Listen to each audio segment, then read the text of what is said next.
Bom, novamente, boa noite a todos. Sejam bem-vindos. Boa noite, irmãos e amigos. Eu quero orar no princípio.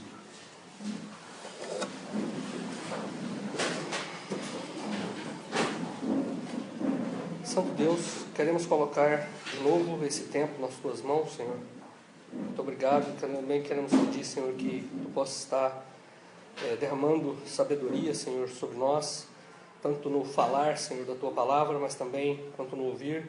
Ó Deus, que essa palavra possa encontrar em nossos corações, Senhor, abrigo perfeito, para que as nossas vidas possam crescer na Tua graça e na Tua misericórdia, Senhor, para a Tua honra e glória. Amém. Amém.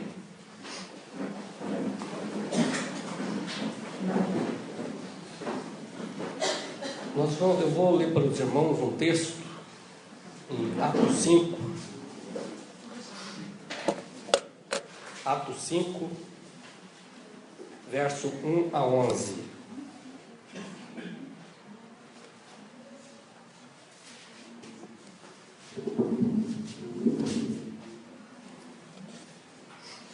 Um homem chamado Ananias, com Safira, sua mulher, também vendeu uma propriedade. Ele reteve parte do dinheiro para si, sabendo disso também sua mulher, e o restante levou e colocou aos pés dos apóstolos. Então perguntou Pedro: Ananias, como você permitiu que Satanás enchesse o seu coração a ponto de você mentir ao Espírito Santo e guardar para você uma parte do dinheiro que recebeu pela propriedade?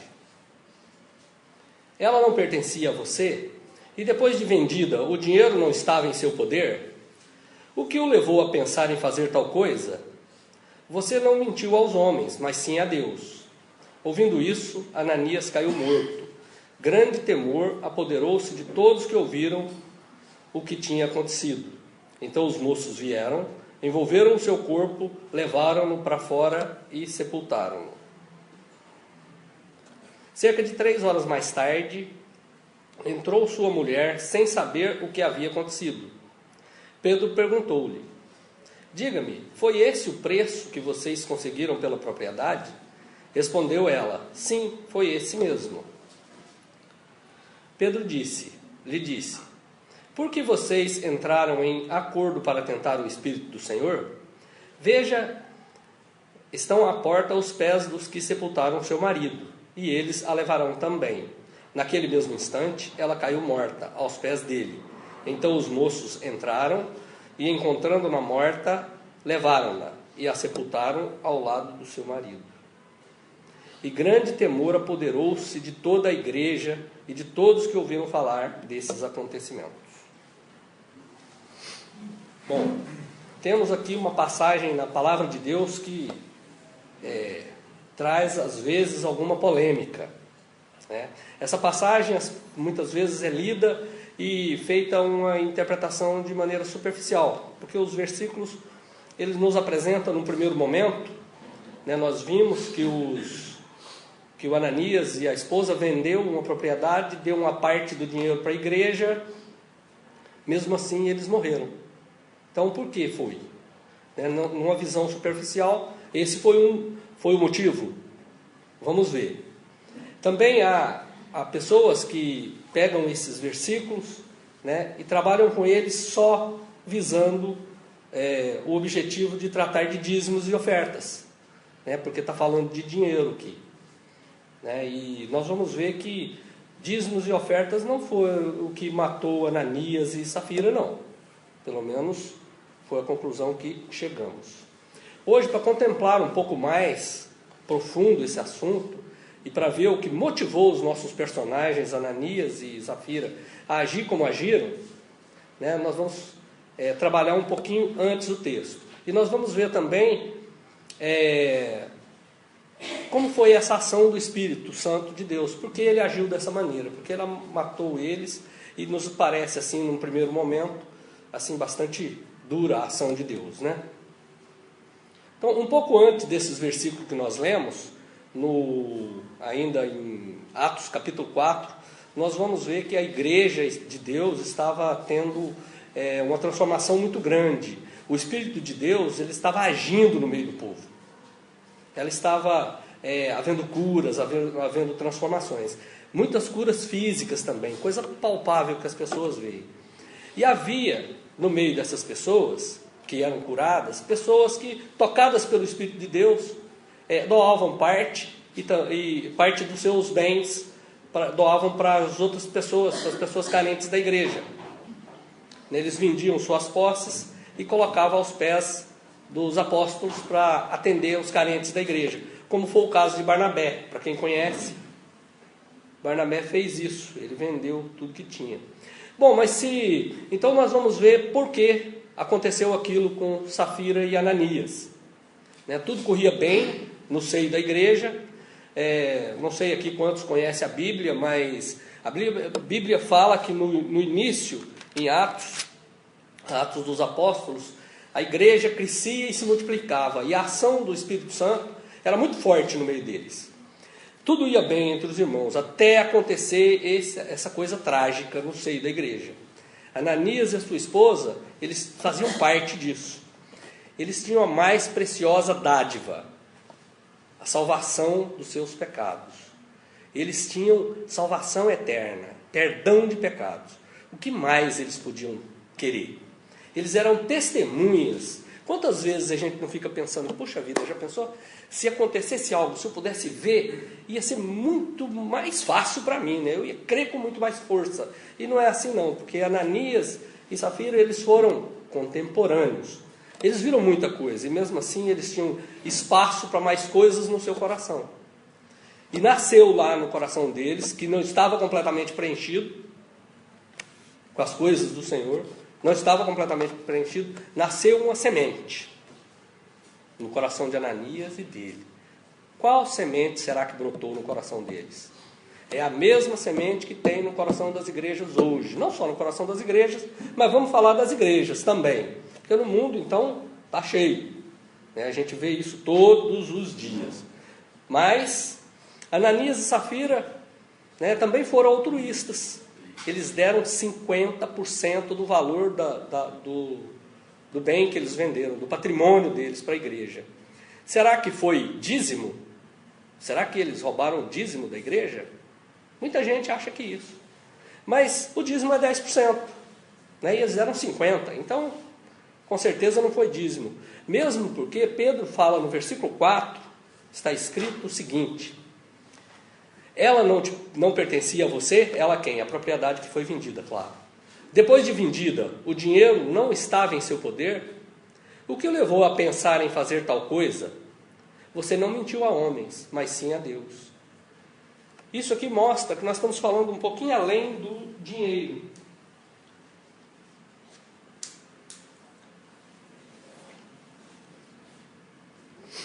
Em Filipenses 2:3, versículo 3, não precisa abrir, eu vou ler para os irmãos, está escrito o seguinte: nada façam por ambição, egoísmo ou por vaidade, mas humildemente considerem os outros superiores a você.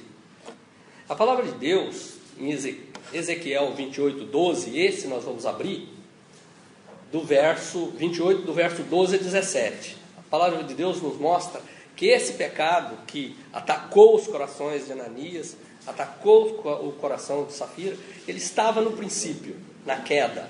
E nós vamos ver aqui, eu vou ler para os irmãos. Ezequiel 28, verso 12 a 17. Filho do homem, erga um lamento a respeito do rei de Tiro e diga-lhe: assim diz o soberano Senhor, você era o modelo da perfeição, cheio de sabedoria e de perfeita beleza. Você estava no Éden, no jardim de Deus, todas as pedras preciosas o enfeitavam: sárdio, topázio e diamante, berílio, ônix, jaspe, safira, carbunclo, esmeralda. Seus engates e guarnições eram feitos de ouro. Tudo foi preparado no dia em que você foi criado. Você foi ungido como um querubim guardião, pois para isso eu o designei. Você estava no Monte Santo de Deus e caminhava entre as pedras fulgurantes. Você era inculpável em seus caminhos desde o dia em que foi criado, até que se achou maldade em você. Por meio do seu amplo comércio, você encheu-se de violência e pecou. Por isso, eu o lancei humilhado para longe do monte santo de Deus e o expulsei, ó querubim guardião, do meio das pedras fulgurantes. Seu coração tornou-se orgulhoso por causa da sua beleza, e você corrompeu a sua sabedoria por causa do seu esplendor. Por isso, eu o atirei à terra e fiz de você um espetáculo para os reis. Esse texto nos mostra uma figura para a perfeição do anjo rebelde. Acho que nós sabemos todos quem é o anjo rebelde. Apesar dele ter todos os dons, Deus ter dado para ele todos os dons, ele foi vaidoso e quis ser superior a Deus. Esses versículos que nós vimos acima, ele nos mostra essa figura. Ele quis ser superior a Deus, desencadeando assim sucessivos pecados. Primeiro, o pecado nasceu como uma pequena semente no seu coração. Depois, foi para as ações e causou a sua queda. E assim foi também com Ananias e Safira. Primeiro eles viram que os irmãos que estavam sendo transformados, doavam e quiseram fazer o mesmo. Mas o objetivo deles, aí sim, o objetivo deles era receber glória, de se colocarem numa situação de destaque no meio da igreja, usando para isso um artifício muito conhecido que está na bagagem do inimigo, a mentira, corações vaidosos. Temos aqui a vaidade, a cobiça e a mentira. Primeiro, a vaidade, a cobiça e a mentira para poder chegar no objetivo. Um pecado puxando o outro. Muito bem, ainda bem que isso aconteceu lá, há 2000 anos atrás, e nós agora aqui estamos tranquilos, porque isso já não morreu lá na hora. Não é assim não, nós sabemos disso. Muitos dos problemas que nós temos hoje advêm da vaidade, As pessoas querem sempre mais. Todos temos uma cota de vaidade, tá? Aqui e ali, todos temos, sabe? Em maior ou menor grau, num aspecto da vida ou no outro, todos nós carregamos esse pecado. Temos que ver, mais tarde nós vamos ver como podemos controlar esse bicho que está dentro de nós. É assombroso como o número de pessoas que buscam somente ganho pessoal. Eu acho que todo mundo já viu isso. Pessoas dessa maneira. Ganho tanto financeiro ou apenas simbólico. Não interessa, o importante é eu ganhar. Às vezes até num joguinho de futebol, os caras entram duro, sabe, para vitória. Então é uma grande disputa para ver quem vai gerenciar, quem vai liderar, sabe? Pessoas às vezes que nem têm capacidade, ou às vezes não têm nem tempo para assumir algum determinado compromisso, mas assumem o compromisso só pelo status de serem líderes. Assim atrasam e sabotam projetos que são coletivos, E também isso acontece muito nas igrejas. É só a gente ir que a gente constata isso que eu estou falando. Quem não já ouviu dizer aí que há muito cacique para pouco índio?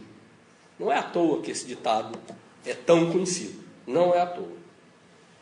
Todos queremos ser caciques. Índios ninguém quer ser. A vaidade, senhores, ela corrói os nossos relacionamentos. Ela sacrifica as relações afetivas. Ela sacrifica as relações sociais e profissionais das pessoas. Quem aí não já trabalhou com alguém vaidoso, que tudo é só ele? Ele é o sabichão, sabe tudo. E isso foi o que aconteceu com Ananias e Safira. Eles quiseram estar por cima. Mas sabe, a Bíblia ela nos dá outros exemplos. Nós vamos ver em Lucas 10, de 17 a 20, uma coisa muito importante que foi Cristo que falou para os seus discípulos. Eu quero ler para os irmãos. Lucas de 17 a 20, eu acabei não passando aqui É ali? Como é que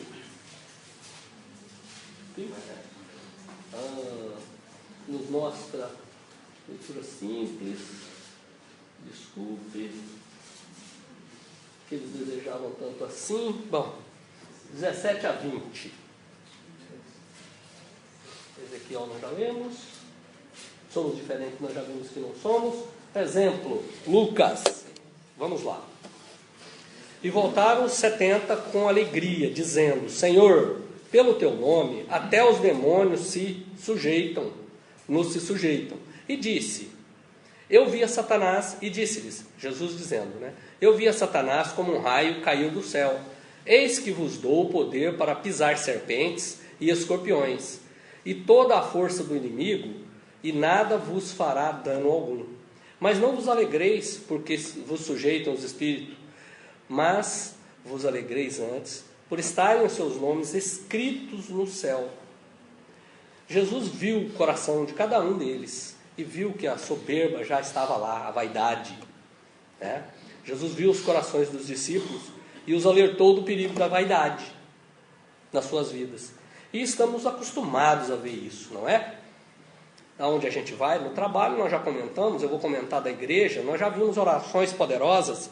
Quem não já viu a imposição de mão para tirar pecado? É só ligar a televisão. Você liga a televisão em alguns canais aí, você vê oração poderosa de todo tipo. Gente, a vaidade do quem tem poder é Deus e não o orador. É o cara que está escutando lá em cima.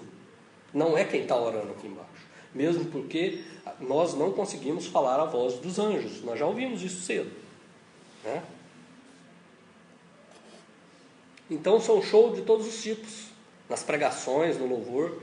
Sabe, são tantas coisas que acontecem nas igrejas que se nós formos enumerar, podemos sentar aqui e passar a noite inteira enumerando os absurdos impulsionados pela vaidade nas igrejas. E a Bíblia ela nos dá muitos exemplos sobre o pecado da vaidade e como ele é perigoso para as nossas vidas e como Deus agiu em alguns momentos, sabe, que ele apareceu no início, no seio do povo de Deus. Quem lembra no princípio como Satanás convenceu o homem, a Eva, né, a experimentar o fruto proibido? Quem lembra? Bajulação. Eva, você não vai morrer, você vai ficar sabida, vai ficar sábia, igualzinho Deus. Não vai morrer, você vai conhecer todas as coisas, você será como Deus, né? Aí o que nós fizemos? Pecamos porque fomos vaidosos. Pecamos porque imaginamos que seria possível ser igual a Deus. Pecamos porque demos ouvidos à bajulação do Satanás ao ouvir os conselhos de Deus. Satanás, ele tentou a si mesmo no céu, né? Com a sua vaidade, ele tentou roubar a glória do Senhor. Mentir, roubar, além de matar, essa é uma marca.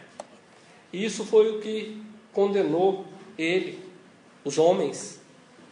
Condenou primeiro ele, quando caiu do céu. Depois condenou os homens, lá no Éden. E por último, condenou Ananias e Safira.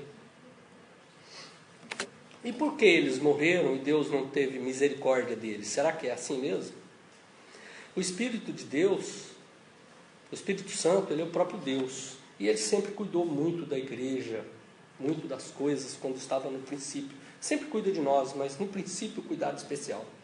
E na sua infinita sabedoria, ele viu que essa evidente manifestação da ira dele era necessária para impedir que a igreja dele se corrompesse, se desmoralizasse. A igreja era muito jovem. Ananias e Safira, eles foram contemporâneos até do sacrifício de Cristo, né? Esse juízo testificou aos homens que não podem brincar com Deus, que Deus conhece os nossos corações e Ele vai lá no fundo ver o pecado. Ele vai lá. Então, essa ação do Espírito Santo destinava a uma advertência para evitar a pretensão hipócrita dos homens no seio da igreja. E nós, como seres pecadores, carnais e limitados, não compreendemos a ação de Deus e somos levados a achar que Deus foi injusto e duvidar do seu amor e do seu caráter imaculado. Mas a Bíblia, ela nos mostrou isso, mas ela nos dá exemplo também de coisas boas. Muita coisa boa. Aliás, na Bíblia só tem coisa boa. Jesus Cristo, por exemplo, é o maior exemplo. Lá. O exemplo de Jesus. Jesus quer nos ensinar que todas as coisas que nós vemos ou tocamos são passageiras e têm pouco valor, pouco ou nenhum valor eterno, que precisamos aprender de Jesus. Jesus foi servo desde o princípio, mesmo sendo rei. Ele foi altruísta. Ele não levou em conta que ele era rei, que ele era... Ele veio para morrer. Ele não foi vaidoso. Ele é o exemplo de altruísmo que nós conhecemos, é o maior.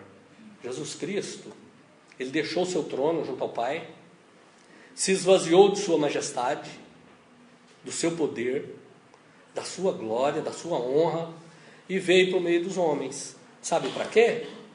Não para ser honrado, mas sim para sofrer toda sorte de ofensas pelos homens pecadores. Sabe? E morrer. E ele morreu. Morreu por quem? Morreu por esses mesmos camaradas que ele veio e morreu por amor. Morreu por amor aos seus matadores. A saber, cada um de nós temos parte naquela morte de Cristo na cruz. Ele morreu por nós. Mas é incrível. E agora vamos falar de novo um pouquinho da vaidade.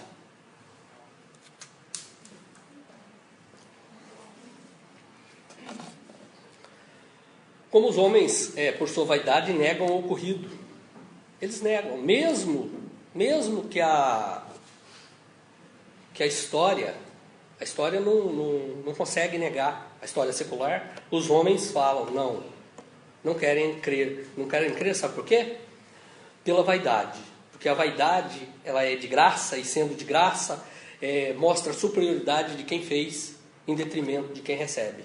Então, a nossa vaidade no nosso eu fica mortificada e prefere trabalhar para pagar a salvação. Então, vamos fazer, não que eu tenha nada contra obras, mas vamos fazer obras. Vamos procurar a salvação fazendo penitência, uma boa maneira, não é? Os homens acham fácil, é mais fácil aceitar do que aceitar a graça pela graça. É Deus que fez e pronto, não mereço. Bom, sabendo que a vaidade, senhoras, senhores, e que a vaidade e todas as outras formas de pecado faz parte do nosso cotidiano, está presente em todos os níveis da sociedade, qual é o nosso desafio? Então vamos trazer isso para as nossas vidas. Nosso desafio é aceitar a graça de Deus em Jesus Cristo. Nosso desafio é saber que nossas vidas espirituais estão entrelaçadas na nossa vida, no nosso eu ainda, muitas vezes preso na carne. Devemos lembrar que Jesus, morreu por nós na cruz. E darmos honra a Ele, primeiro para a salvação das nossas almas. Não podemos esquecer isso. Primeiro para a salvação e depois para a honra daquele que é digno de honra. O pecado da vaidade, seus companheiros, arrogância, orgulho, presunção e tantos outros, faz um estrago na vida das pessoas. E Jesus nos alerta sobre esse mal. Mas tem coisas no mundo, na sociedade, que também traz a sua solução. Eu achei na internet a solução para a vaidade na internet. E eu gostaria de ler para os irmãos, é curto. Todos nós já nos deparamos em situações que a vaidade é colocada de lado em prol, que a verdade é colocada de lado em prol da vaidade. Na mídia, nos é aconselhado a recorrer a técnicas infalíveis para resolver esses problemas de limitações. Agora lá vai, tais como aromaterapia, cromoterapia, terapia floral, banhos de sais, e entre outras. Hoje o São Paulo estava jogando, na entrada do vestiário estava cheio de sal para tirar o azar. Então, para aqueles que acham que quinquilharias para chás, sal grossos para banho e outras bobagens podem resolver os problemas espirituais, está posta a receita, irmãos. Mas a palavra de Deus nos alerta. Salvação da alma, perdão dos pecados, só tem uma solução: o sangue de Cristo. O resto é mera enganação. Amém. Amém.